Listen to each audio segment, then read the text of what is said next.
Hello YouTubes! How are you guys doing out there? Still remember who I am? I can't believe it's been 6 months since my last video upload, but unfortunately ever since I got a real full-time job back in 2020, I've just really struggled to find the time and motivation for this channel.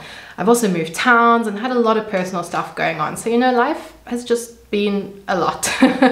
But I'm settled now, I'm figuring out the time commitments, and I'm ready to dive back into TellysMarineTales and hopefully make some new, interesting and exciting content for you guys.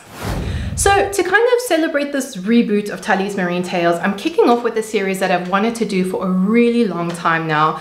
I think I'm going to call it Ocean News, but you know, we're all ocean lovers on this channel. If not, I'm not really sure what you're doing here, but welcome anyway.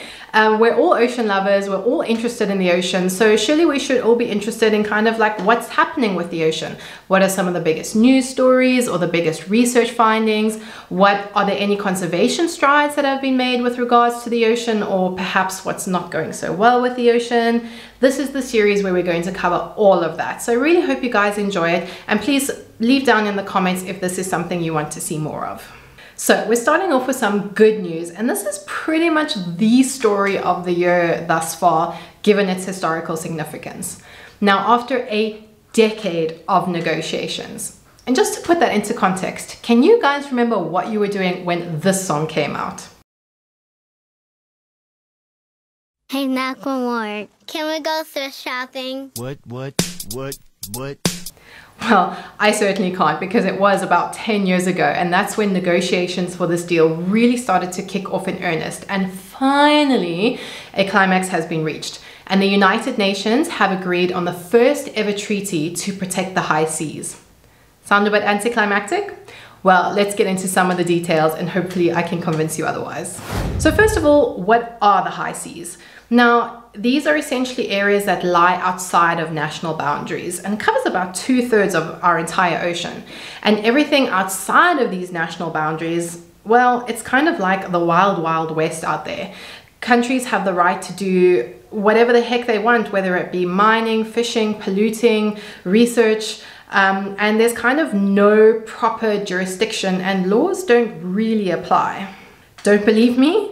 I highly recommend the book The Outlaw Ocean by Ian O'Biner.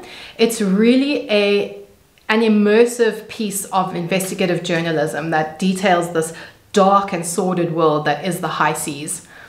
Oil dumping and illegal fishing is just the tip of the iceberg. He delves into things about like how modern day slavery still exists in this world, and details practices like this crazy thing called rafting, where if ships discover a stowaway on their boat while out on the high seas, they literally chuck these people overboard and leave them to die. Like, it's just this insane, crazy outlaw world. It's a really dark and difficult book to read. It took me months, but it definitely highlights some of the major problems that the high seas face and why something really needs to be done about it. Now, as I said, the high seas covers about 2/3 of the ocean. So essentially the vast majority of the ocean forms part of this wild, wild west. And apart from the obvious social implications, there are ecological ones too, especially considering that the ocean produces about half of the oxygen that we breathe and harbors about 95% of the biodiversity on our planet. So they're really, really important spaces that are just currently not protected.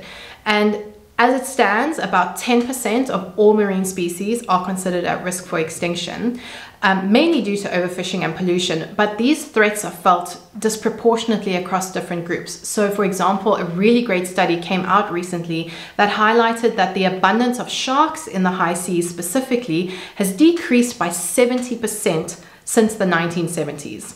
So this really just highlights that there are serious ecological problems out in the high seas and why there needs to be some form of protection. But obviously, given the fact that no one country owns the high seas and that trying to get politicians to agree on anything is like trying to herd cats, trying to come up with any kind of agreement or protection or treaty has been really difficult. Hence the decade-long debate. But finally, in a once-in-a-generation agreement, there is hope, and a treaty has been agreed upon by the United Nations. Now, this treaty essentially aims to provide a legal framework for the establishment of marine protected areas in the high seas. So essentially, there will be places where extractive or damaging activities such as fishing, shipping, or mining will be banned, or at least in some way controlled. And it's definitely a step in the right direction. It's good news, but this treaty is by no means a silver bullet. So firstly, this deal is only going to pertain to new activities, and existing commercial fishing or shipping will not be affected. So for example, that means if there is a fishing area in the high seas that is already unsustainable, this treaty will not be able to put a marine protected area in that fishing ground. So that's a pretty big oversight. Nor does the treaty deal with the current offshore violations that are taking place. So for example, the dumping of excessive farming nutrients, raw sewage, and plastic that just gets dumped into the high seas. It doesn't address that issue, which is again a big oversight. And finally, the proof's going to be in the pudding.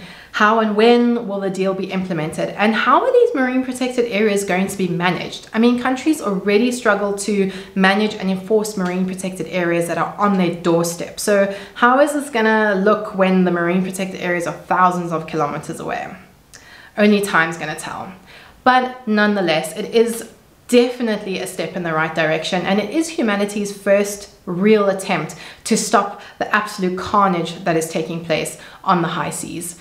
So yes, it's a good news story, and it's a win for diplomacy. Now this is quite a fun little story which I've titled Shark Scientists, and it's not scientists who study sharks, but it's rather sharks who have become scientists, and we'll get into it. But essentially this is a story about a really cool paper that was published in the journal Nature towards the end of last year. So essentially a group of scientists teamed up with tiger sharks, you heard me, tiger sharks, to map the largest seagrass bed in the world.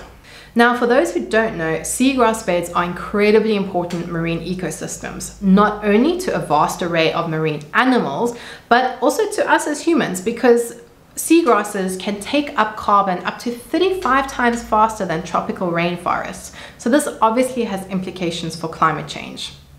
Now, based on previous satellite observations, the scientists who wrote this paper knew that there was a pretty substantial seagrass bed in this area known as the Bahamas Banks, but they had no idea just how big. And even after 2,500 dives, they still had not managed to map or access the whole area.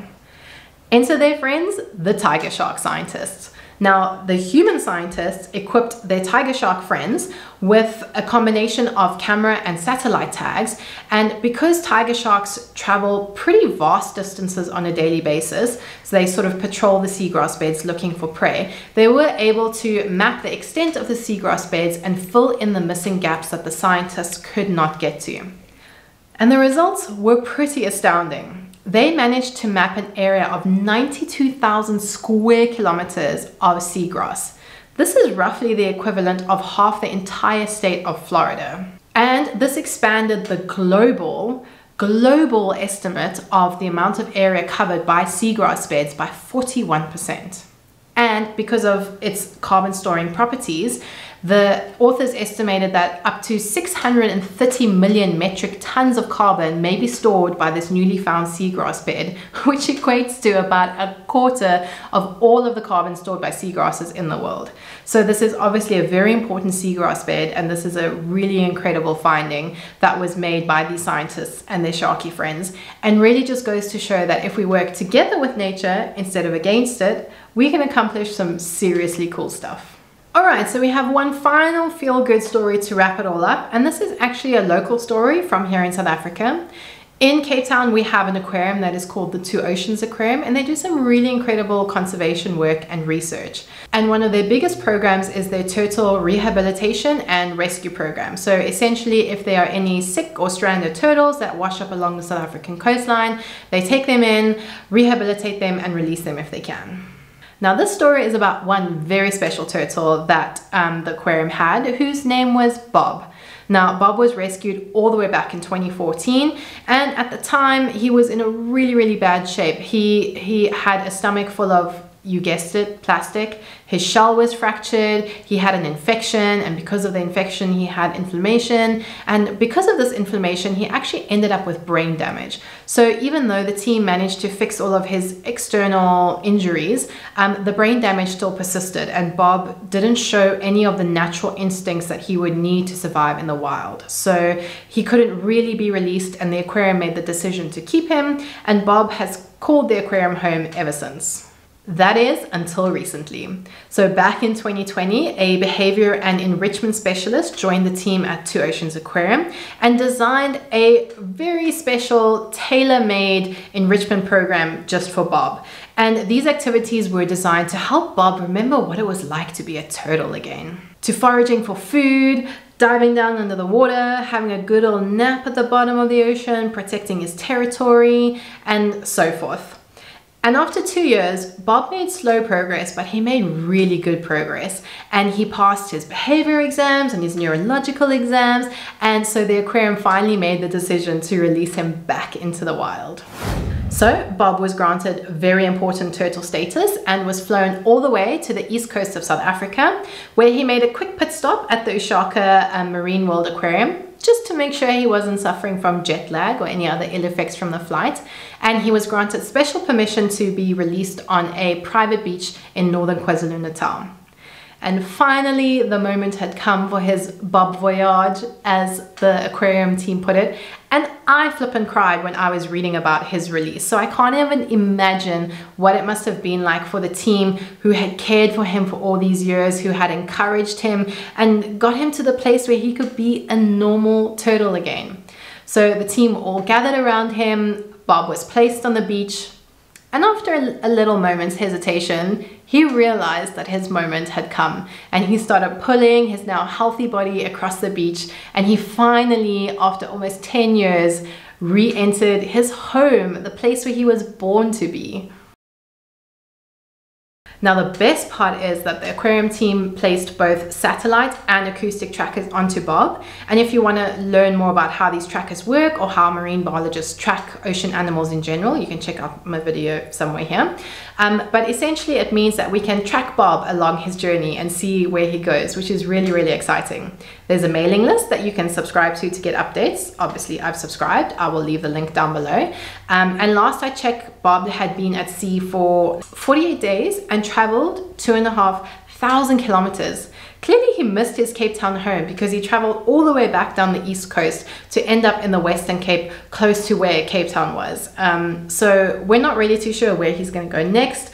The movements of turtles in South Africa is not super well known. He seems to be heading into some offshore waters at the moment, but he seems to be doing well. He seems to be healthy, moving a lot. So we're all wishing Bob very well on his journey. And yeah, he's just an incredible turtle who's made his way back home despite all the odds against him.